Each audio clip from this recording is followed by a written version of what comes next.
Olá pessoal, seja muito bem-vindo a mais um percurso de aprendizagem da plataforma Redigir. Hoje a gente vai conversar sobre os lugares em que você não deve empregar a vírgula. São várias essas ocorrências e a gente vai resolver hoje essa questão.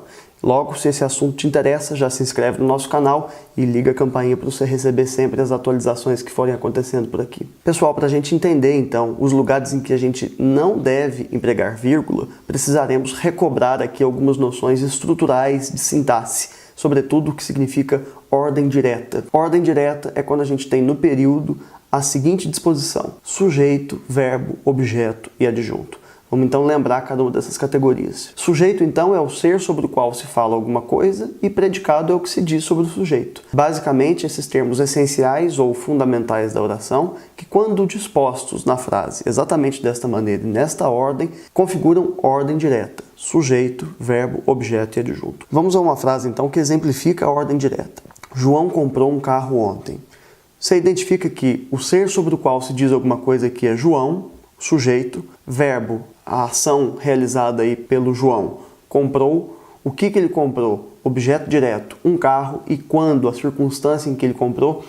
Ontem. Entendida essa estrutura, a gente pode chegar à seguinte formulação. Em primeiro lugar, não se deve interromper com vírgula esta sequência de ordem direta. De modo que a primeira observação é: não há vírgula nessa circunstância de ordem direta entre sujeito e predicado ou entre sujeito e verbo. Além disso, não haverá vírgula também nessas circunstâncias de ordem direta entre verbo e complemento verbal, nesse caso, entre o verbo e o objeto indireto.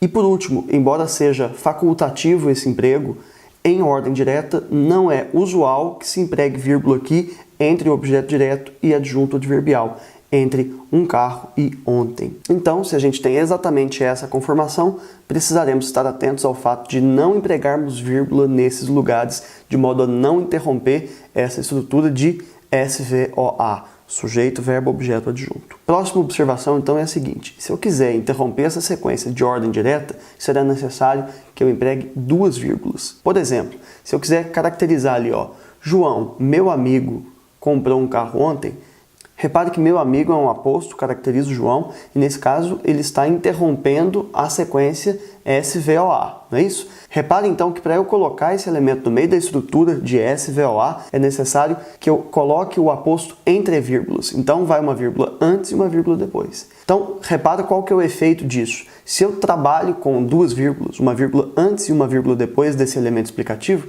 eu, na hipótese de querer, de novo, retirá-la da frase, as vírgulas sairão juntas. Repara, as vírgulas pertencem então ao aposto, ao elemento explicativo. Agora, um outro elemento que também vale a pena a gente observar é o seguinte: frequentemente, em vez de objeto direto, ou em vez de cada um desses elementos nominais da frase, a gente trabalhará com orações.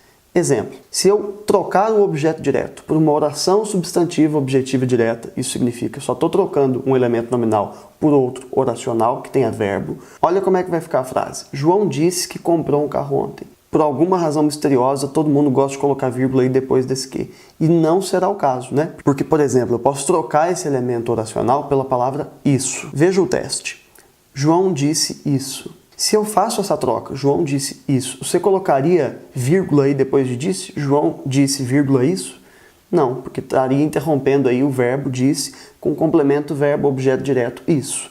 No entanto, mesmo sendo um elemento oracional, João disse que comprou um carro ontem, essa vírgula será indevida, não pode colocar ela aí. A não ser, mais uma vez, que eu coloque um elemento que circunstancializa, que explica, que comenta alguma coisa entre o verbo e o complemento. Exemplo: João disse que mesmo sem poder, comprou um carro ontem. Repare então que se eu quiser tirar este elemento, mesmo sem poder, as vírgulas vão embora juntas, porque elas pertencem a este elemento.